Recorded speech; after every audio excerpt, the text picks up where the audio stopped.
नमस्कार साथियों, स्वागत है आपका इंडिया रिपब्लिक न्यूज़ में। आज हम मिलवा रहे हैं एक ऐसी शख्सियत से जो बाल्यापन से ही एक धर्म ध्वजा लेकर चल रहे हैं। सबसे पहले मैं उनसे परिचय कराऊंगा और उनसे जानूंगा। इसके बाद जो यहाँ पर लोग हमारे साथ जो जन समूह है उनसे भी बात करूँगा मैं। स्वागत है सर आपका इंडिया रिपब्लिक न्यूज़ में। राधे राधे।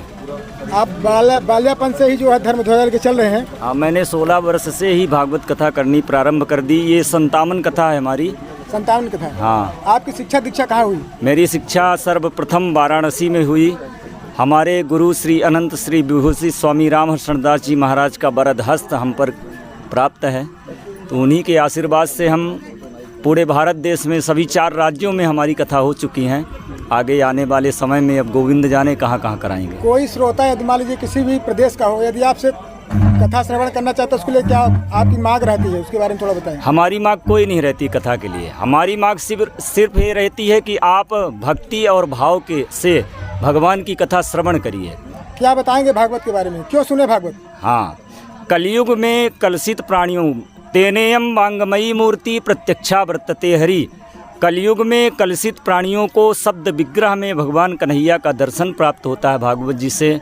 और भागवत से 7 पीढ़ी तक के अपने पितृ जो हैं वो तृप्त होते हैं भागवत जी से। भागवत की महिमा अनंत है। जैसा कि आप लोगों ने सुना, ये उपेंद्राचार्य शास्त्री जी महाराज श्रीधाम वृंदावन सिंह की शिक्षा दीक्षा हुई है। अब मैं मिलवाऊंगा जहाँ इनका कार्यक्रम चल रहा है उनके मुख्य यजमान से, आदरणीय राजेंद्र मिश्रा। क्या शुभ नाम हुआ सर? राजेंद्र प्रसाद मिश्रा। क्यों सुन रहे हैं भागवत?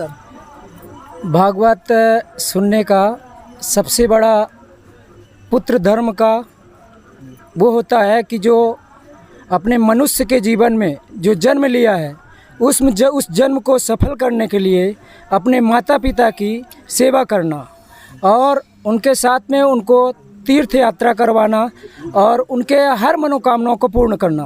क्या संदेश देंगे आप जो क्षेत्रीय लोग हैं उनको कि आपने भागवत सुना, हमारा श्रवण किया, आपने शिक्षा क्या ग्रहण की? हमारा संदेश ये है सभी श्रोताओं को, सभी पूरे भारत देशवासियों को कि सबसे पहले अपने माता पिता की सेवा है। इन मनुष्य रूप में जो जन्म लिया है उसके 3 ऋण होते हैं। नंबर 1 माता पिता पितृ ऋण, देव ऋण और ऋषि ऋण। ये तीनों ऋणी से मुक्त होना चाहता है तो उसको भागवत महापुराण का कथा अपने माता पिता को सुनवाना चाहिए। धन्यवाद। क्योंकि जिससे जो इंसान इस धरती में जन्म लिया है, जिस माता ने 9 महीने अपने बच्चे को पेट में पाल करके बड़ा किया और इतना कष्ट सहा, जिस पिता ने अपने सारे दुखों को सहते हुए अपने बच्चों को पाल पोस करके बड़ा किया, उनसे ऋण तो कभी हो नहीं सकता है। लेकिन जितना भी हो सके तो हर बच्चे के लिए मैं ये संदेश देना चाहता हूँ कि माता पिता से बढ़ के संसार में कोई ना देवी है ना देवता है। सबसे बड़ा माता पिता ही इस संसार में बच्चों का पालन करने वाले और उनको उद्धार करने वाले हैं। अगर माता पिता के मुखों से, दिल से आशीर्वाद बच्चे के लिए निकल गया है, वो बच्चा कभी जीवन में किसी भी जगह असफल नहीं हो सकता है, हर कार्य में सफलता मिलेगी। ये मुख्य यजमान थे और हमारे साथ यहाँ पे जुड़े हैं कुछ युवा पीढ़ी भी हैं। सर कुछ बोलेंगे आप लोग? क्या नाम हुआ बेटा आपका? मुस्कान। मुस्कान, आप भी भागवत श्रवण कर रहती है ये? हाँ जी। दिल्ली में रहती है जी। तो आपने क्या श्रवण भागवत से कुछ आपका सार मिला आपको? हाँ, सार मिला। भगवान की भक्ति करना, भगवान की भक्ति करनी चाहिए मनुष्य को, जिससे कि वो अपने जीवन को सफल कर सके। ठीक है, ओके।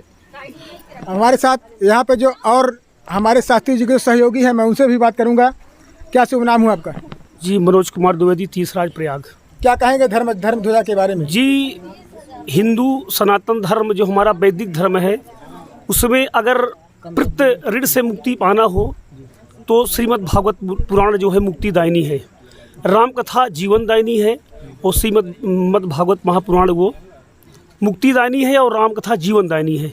तो अगर मुक्ति प्राप्त करना हो तो श्रीमद् भागवत पुराण सुनना चाहिए हमारे हिंदू धर्म में।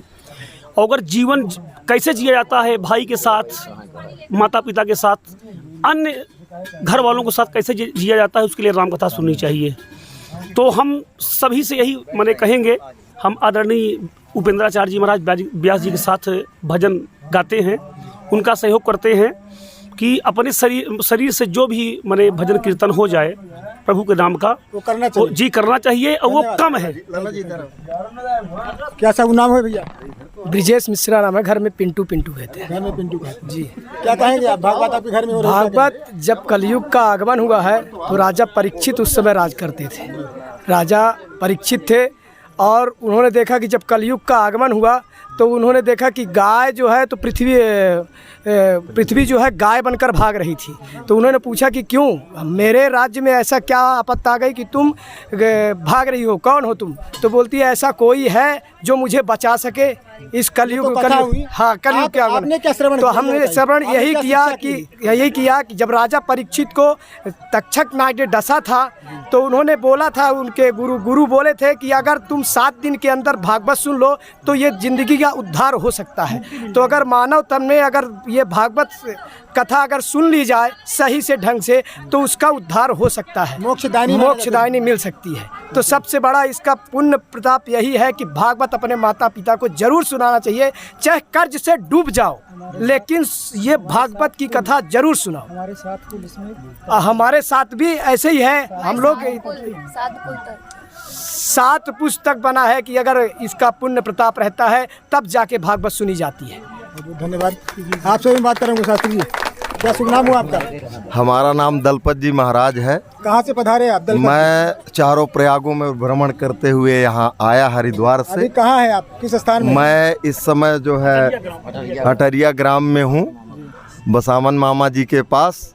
और जो हमारे भागवताचार्य हैं परम श्रद्धेय श्री उपेंद्राचार्य जी महाराज, उनको प्रणाम करता हूँ कि उन्होंने ये 57वीं भागवत का आयोजन किया, जिसमें हमें सद्गुरुदेव श्री सतपाल महाराज जी का प्रतिनिधि मान करके आमंत्रित किया। सभी वेद शास्त्रों और पुराण उपनिषदों का सार है कि नाम संकीर्तन से संपूर्ण पापों का नाश होता है, नाम से ज्ञान ज्योति उत्पन्न होती है। वेद शास्त्रों से 3 शिक्षाएं मिलती हैं, प्रेम, ज्ञान और सद्भावना। मानव के जीवन में प्रेम हो तो ज्ञान भी हो, ज्ञान हो तो सद्भावना भी हो। यही धर्म ग्रंथों का सार है। बहुत बहुत धन्यवाद आपको। आपको भी बहुत बहुत धन्यवाद।